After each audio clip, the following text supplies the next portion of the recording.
Welcome to the Banker Lamp. Please enjoy the video. You start by protecting your data and isolating the cause. First, back up with Time Machine or an external drive so changes are reversible. Next, boot into safe mode to see if flicker persists. That separates software from hardware.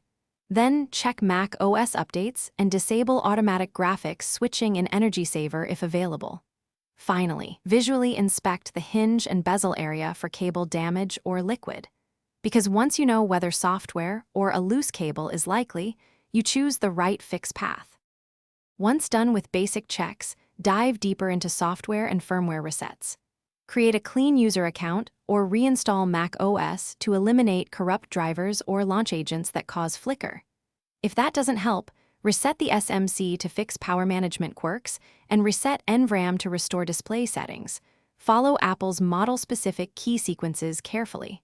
After resets, plug into an external monitor. If the external looks stable while the internal flickers, you're likely facing a display panel or cable fault rather than a GPU problem. Now conclude with the hardware fixes. If software resets and external testing point to internal faults, plan a cable receipt or replacement first. Display ribbon cables where the lid flexes. If receiving fails, replace the inverter or LCD panel. Only consider logic board replacement when GPU faults are confirmed.